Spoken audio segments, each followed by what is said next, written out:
wrong yet, but Dr. Rutherford has given me the opportunity to present on Arendt today, and I'm really looking forward to that because I think that Arendt is perhaps in many ways the most optimistic thinker that we've had so far, and perhaps in many ways the most modern and approachable one as well. We started with Machiavelli, and then we went full-on Greek and talked about Plato and Aristotle, and I think that Plato and Aristotle specifically are going to be really relevant today because most of what Arendt is doing is really reappropriating Greek heritage. So I'm going to start with some of the kind of key facts about Arendt's life. So she's born in 1906 in Hanover, Germany, and she stays in Germany until 1933. I guess in this period the most important thing to know about her is kind of her pathway through her studies, because she studies under Martin Heidegger, who's perhaps the most important, or one of the most important German philosophers of the last century. He's also heavily associated with National Socialism because he not only joined the National Socialist Party, but he also, it was discovered later in his life that he had been keeping private notebooks, the so-called black books, which really detailed this anti-Semitism in a very dramatic way. But on the other hand, it's really important to know this about Arendt because Heidegger is in very many ways integral also to understanding her philosophy of speech.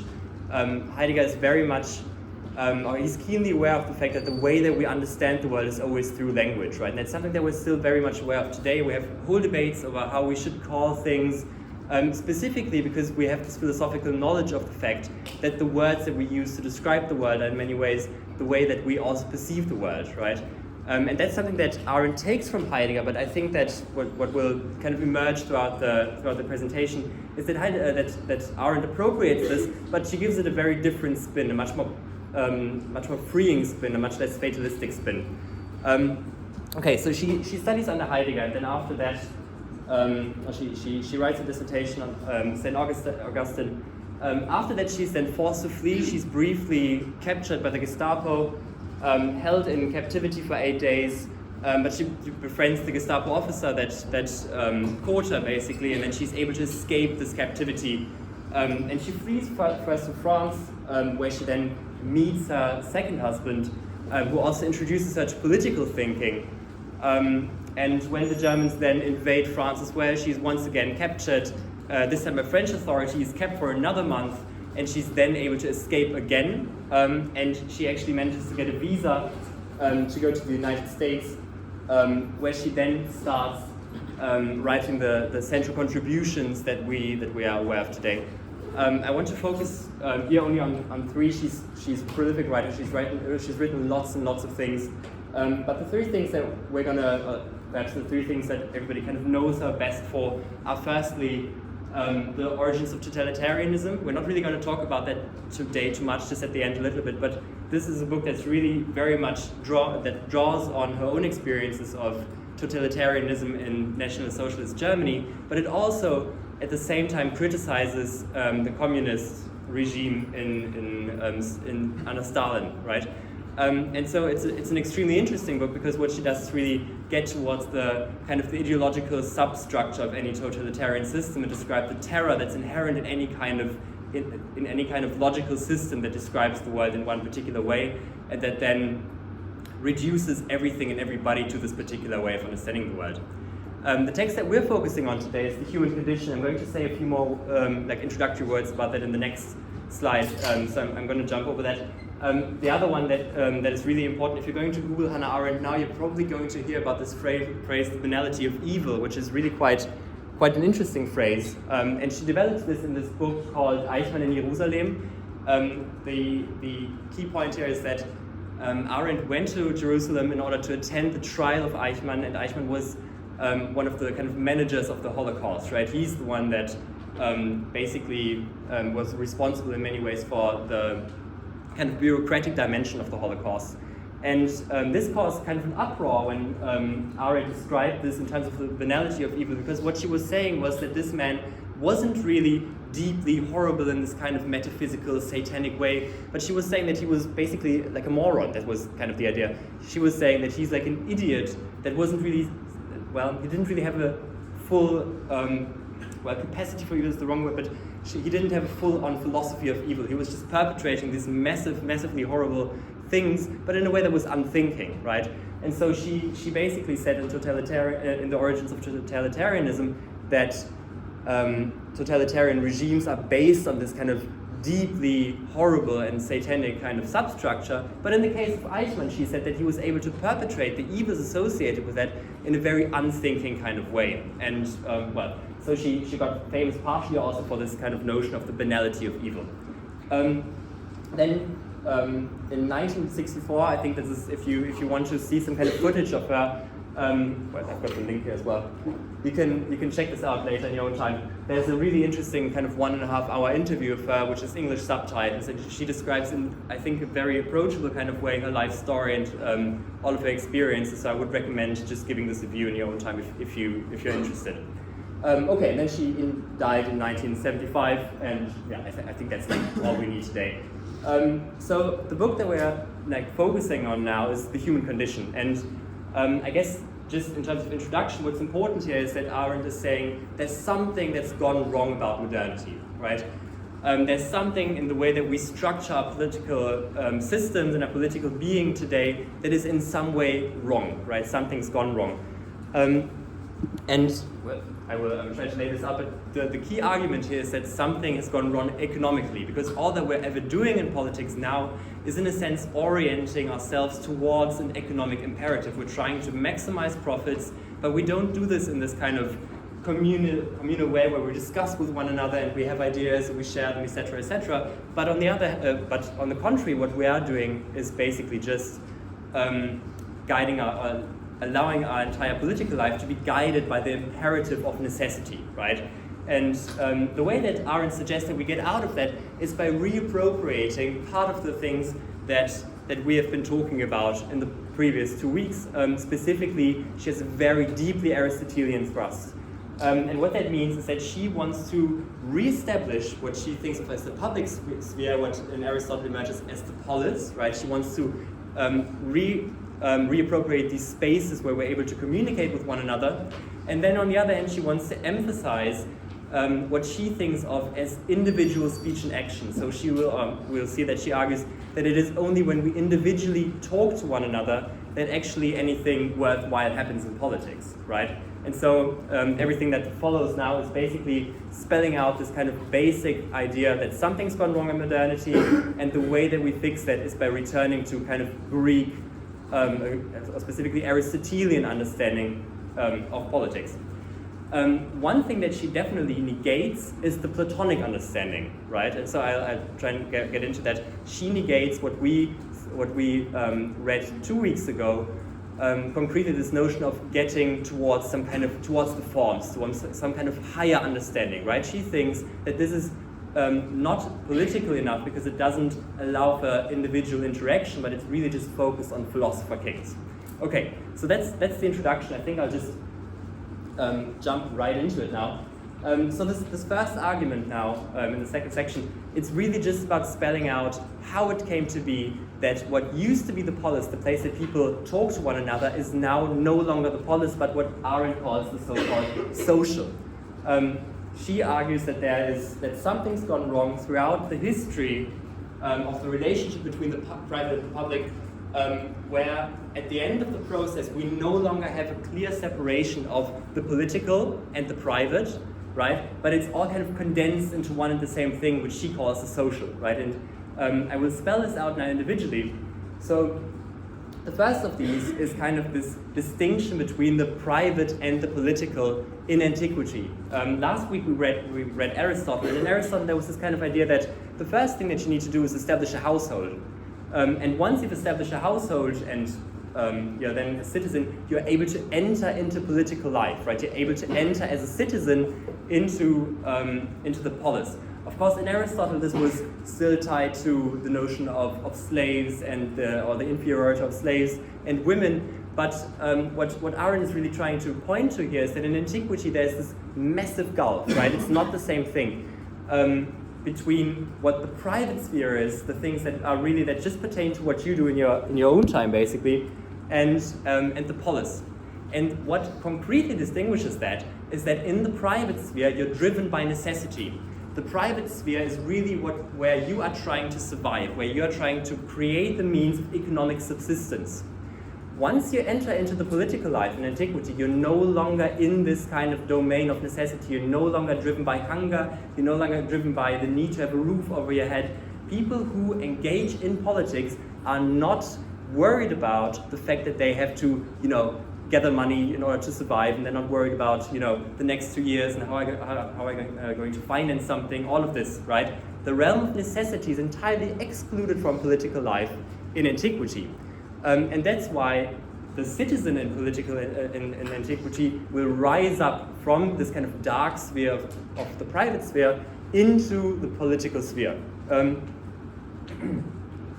Then, as I try to foreshadow a little bit, within this kind of Greek way of understanding the distinction between the private and the political, there's then this kind of notion of the vita contemplativa, right? What gives citizens in the polis their orientation is this kind of orientation towards the good, towards the higher, at least in Platonic tradition, right? So the philosopher king will kind of transcend the goings-on of the everyday and will rise up and kind of catch this glimpse, of the good of the forms more generally, and he will then return to the political sphere and communicate that to other people, right? And that is, in a sense, the guiding idea of political life in antiquity, where it's really crucial in a sense that the individual finds this kind of mental transcendence and is able to communicate that to fellow citizens.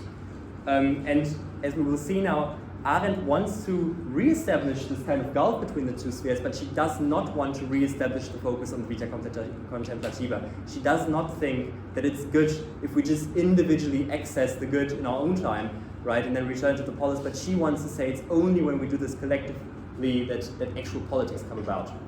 Okay, so this is the first step. This is antiquity. What then happens in the Middle Ages is this kind of condensing in a certain sense, right? She says, well, with the end of the Greco-Roman Empire, what happens is the rise of Christianity. And in Christianity, there's a different kind of divide. We have the private life of the individual, but that is juxtaposed with the religious life, right? So you will have your private sphere, but when you enter into public, that will usually be within a kind of within a context of the church, for example, for services, right? And so Arendt argues, on the one hand, there's still this kind of disconnect between the private and the public, but on the other hand, there's also a major difference, which is, whereas in the polis people were invited to come out and to talk to one another in this kind of public manner, in Christianity, this type of attempt to find glory in the public sphere, that is discouraged to a certain extent, right? It's not a Christian virtue to present yourself in public and to make kind of a big show out of yourself, right? And so Arendt argues that there's already this kind of trend towards kind of devaluing the public sphere as this place of grandiosity, right? And then this finds its conclusion in modernity, and this is only the first slide. I'll have a couple that kind of go into this. In modernity, there's then a really crucial development where the notion of necessity, this kind of idea that we have to survive from one day to the other, we have to collect money, we have to make sure that we have a roof over our heads, that is actually transformed into the guiding imperative of everything that we do, right? And I think that you can think about this in a very kind of day-to-day way. If you listen to news about politics today, it's really mainly focused on money, right? It's subsistence-based. We're constantly thinking about how do we maximize the productivity of the entire country? How do we, maximize people having jobs, etc., right? And so Arendt says that this is actually a problematic development because it means that our entire political sphere is now guided by this one overarching imperative. And that then finds expression in the emergence of economics as a discipline, right? Economics are centrally focused upon the notion of the housekeeping of an entire nation, in a sense, right? So beforehand it was the case that only a particular family, only a set of individuals would try to survive in their day-to-day lives. But now all of a sudden it's the entire nation collectively trying to survive and trying to get people into work and trying to make them as productive as possible in order to kind of create this growth, right? I'll get into this a little bit further. I guess the etymological thing that's going on here is that in Greek we've got this word oikon, am I saying this correctly? Yeah, oikon. And nomos, which is law. And so oikon is house with law, so that's economics, right? The law of housekeeping, right? And so Arendt says that this economic imperative now spills into the private sphere, and that is spills into the public sphere, and that is what's actually the kind of pathology of modernity. That's the central issue here. Okay, so I guess that next it's kind of useful to think a little bit, but I don't worry about this in terms of your essay, right? This is kind of interesting background knowledge to really kind of see what Arendt is saying here, but it doesn't really go much towards what she thinks that politics is. It's really just, you know, kind of background material. She kind of specifies what happens in order to bring about this turn towards the social, this turn towards an economic imperative. And she points to in the latter part of the book to these developments such as Galileo's discovery of the Earth and the other planets turning around the sun, as well as the discovery of the New World, is in a sense key events that bring about a novel way of seeing the world, well, primarily among the intellectuals, but more broadly as well. She argues that the issue is that with the discovery of our ability to see the world not through our minds, right? Not as Plato said, you kind of, you know, you go home and you kind of think about things, right? And then you have access to the forms and you get this like enlightening moment where everything becomes clear to you, right? That's entirely contemplation based. That's the vita contemplativa. What she argues with these particular events is this kind of turn towards the vita activa, where all of a sudden it's no longer our mind that individually gets towards, you know, towards knowledge, but it's actually our usage of instruments, right? Our usage of telescopes, or today our usage of incredibly complex experimental setups to gain knowledge about the world. So suddenly it's no longer knowledge as this kind of mind-based thing, but it's knowledge always connected to technology, right? And so that is the kind of background process that initiates this turn towards modernity and the emergence of the social. And I was thinking about a good example of this, and I think one of them might be that, like, if you walk over campus, right, and you see different kind of buildings on campus, right? If you look at Founders Building, it's a Victorian building, and it still has this amazing kind of focus on beauty there, right? It's like it's not built to make.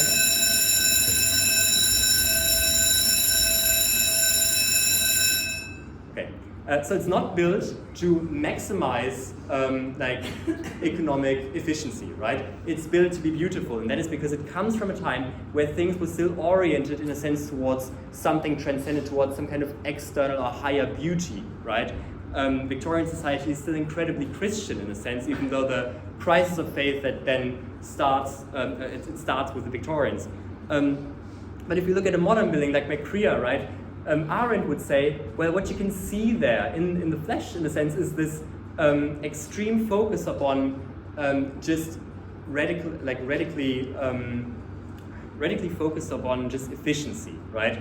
And she says that once we discover the fact that we can access the world only through instruments, we are then kind of guided towards only using action and only using, at the end of the day, only using labor, our economic efficiency, to understand the world and to act in the world, right? So there's this process in which Christianity is abandoned in favor of only labor, in favor of only producing, and that expresses itself in everything that we do. Okay, so once we see this kind of origin of the social, then we can kind of get to the pathological consequences, right? Once we recognize that something has changed in modernity, we can then think about the fact that something is, that there are also, in a sense, pathological consequences that emerge on the basis of this. And I guess the first one of these is consumerism, right? So when she's in America, she sees that people are radically oriented not only towards producing things, but also to consume them all the time, right? So it's not oriented towards building a world that is beautiful in a lasting manner in a way that transcends our individual lifetimes, but it's consumption-based, right? And so again, in an architectural example, if you look at buildings in New York today, right, they're not built to look beautiful and to stay there for very long, but they're built as financial assets for rich people, right? And so there's this expression again of this idea that everything is reduced to a consumer-based society. Also, she says that there's massive expropriation, right? So at the beginning of this process, in the 18th or 19th century, she argues that people who used to be in a family that owned a certain amount of land, that they would get that land taken away from them, right? And that would alienate these people and then create the working poor. So she argues the process of industrialization creates this massive amount of people that is no longer firmly rooted in the world, but that is only oriented towards producing more profit, right? So that's the idea here. Then we've got the destruction of the family more broadly, right? So it's no longer that you are rooted in a family structure and that's relevant, but it's suddenly you're part of a social class, right? And so there's a Marxist idea here, or an economic idea here, that you're part of the particular part of people in society that has some kind of function, right? You're part of the working class, you're part of the capitalists, something like this. You're no longer part of the social fabric, but you're part of a social class, right? And these can stand in conflict. And given all of this economic business, right, why do we care about this? Because it has very specific political consequences that then, she argues, lead partially into the horror of the 20th century.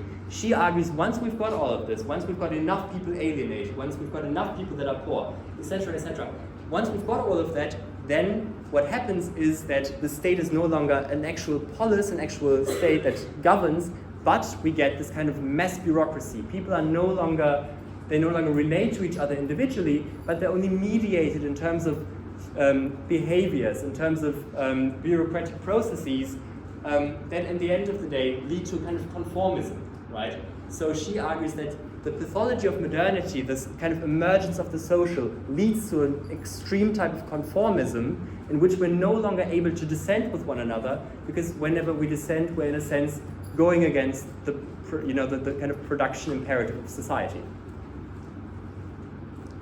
Now, the next question is, what does Arendt propose that we should do about all of this, right? What does she say is the right way to kind of transcend this state of crisis in modernity? And what she argues here is, well, if you read this for the first time, you might think, well, perhaps she's a Marxist then, right? Because she thinks everything's consumption-based. Why not just transcend consumption altogether and, in a sense, radically overhaul society in terms of a socialist utopia?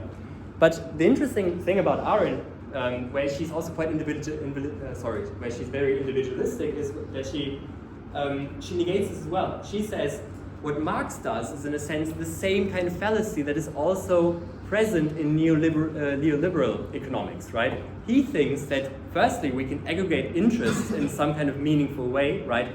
There's some kind of interest set that we can determine for a particular group of people. But then the worst thing in Marx is that he doesn't just say that that's the case for one society, but he actually says, well, if we think about this more closely, there are actually two competing interests, right? It's working class people and capitalists, right? And so these two interests, they're always going to conflict in one way or another. And so what we have to do is kind of radically overhaul society. And Arendt says, well, not so fast, right? There's something really problematic going on here, because firstly, it's a wrong assumption to think that everybody shares the same kind of interests.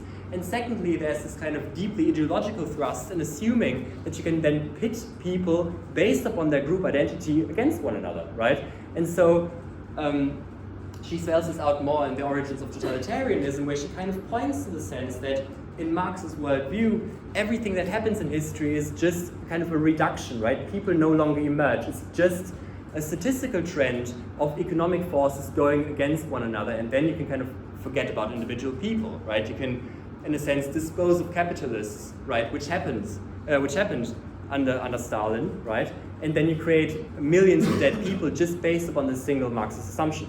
Okay, so she negates Marxism, she negates neoliberalism, and so the question is, what do we do instead, right?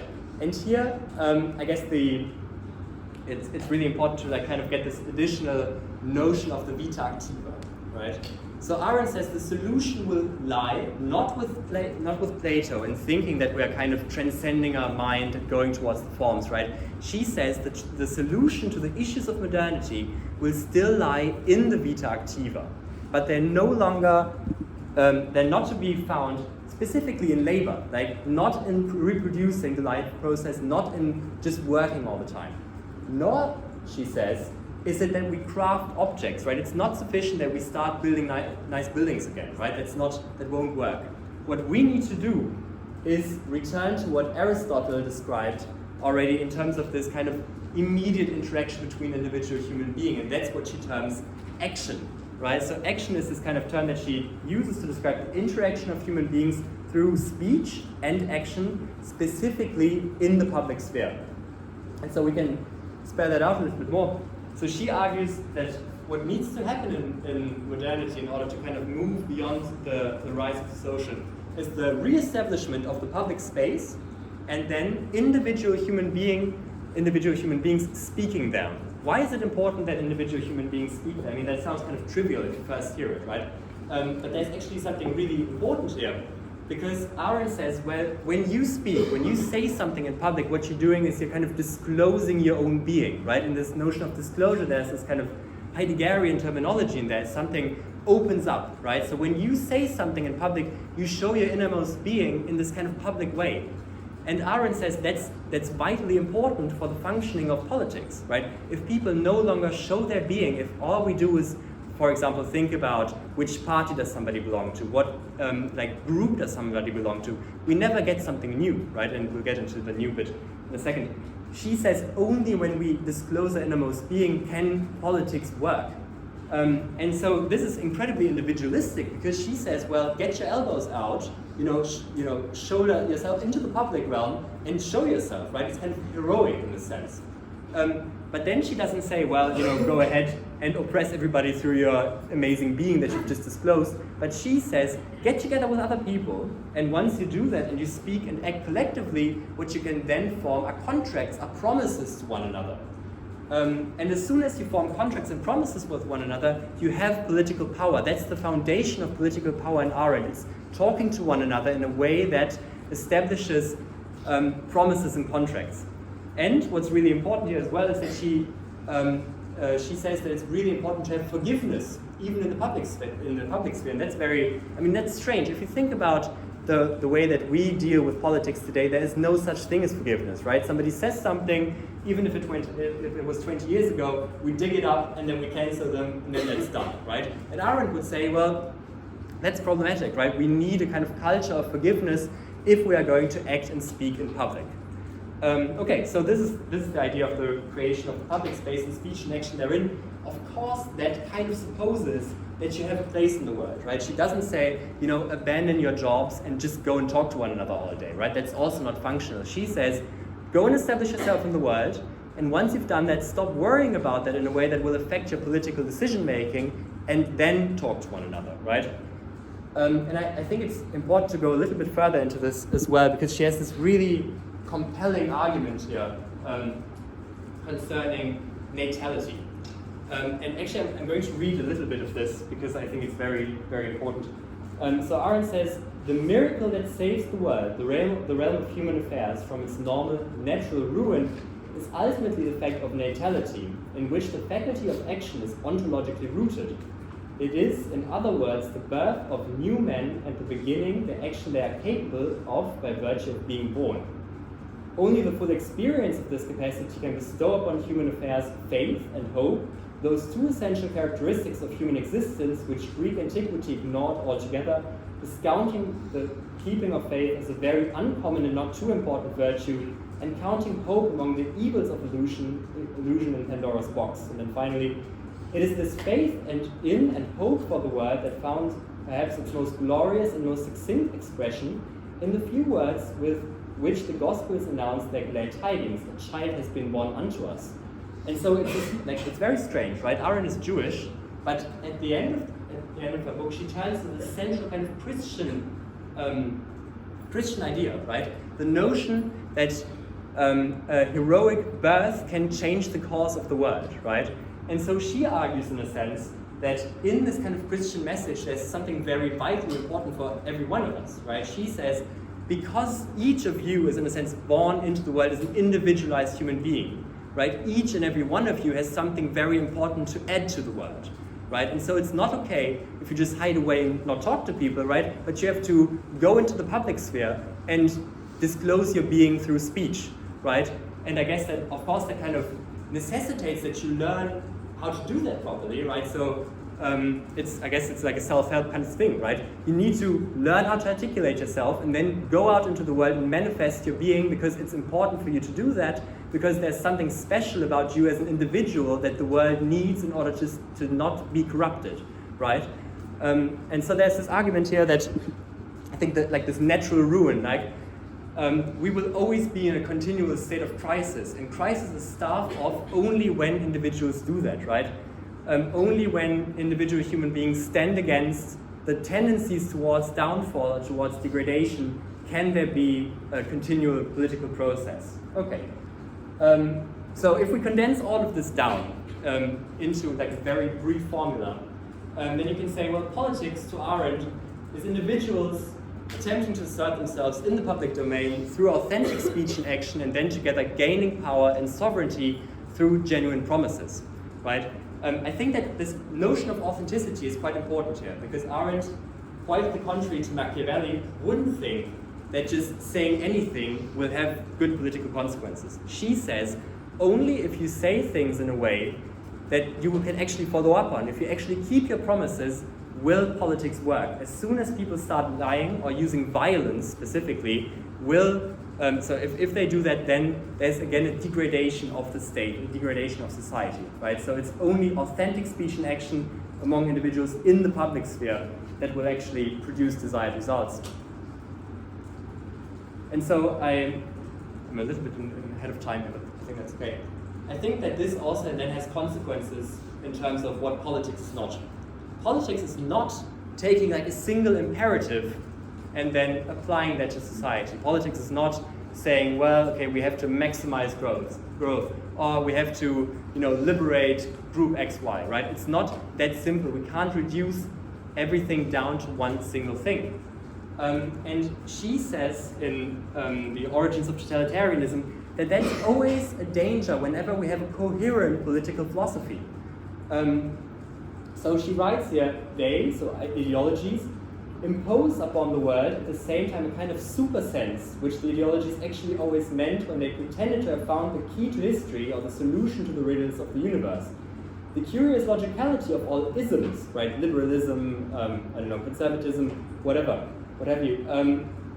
In their simple-minded trust in the salvation value of stubborn devotion without regard for specific varying factors, already harbors the first germs of totalitarian contempt for reality and factuality. So whenever you have this kind of logical system, right, you're already dispensing with particular cases, with particular things in the world that you do need to care about if you're going to have a functioning society. Whenever you reduce anything, in a sense, in a logical manner, you will always get problematic consequences, because it's simply the world is always much more complex than any kind of logical system, right? So we can't do that. And the remedy, of course, as we saw on the slide before, is concretely inviting everybody in their multiplicity, in their individuality, to come into the discourse, right? And to assert themselves or disclose themselves. So that's the kind of anti-totalitarian thrust that is implicit in this view, of action.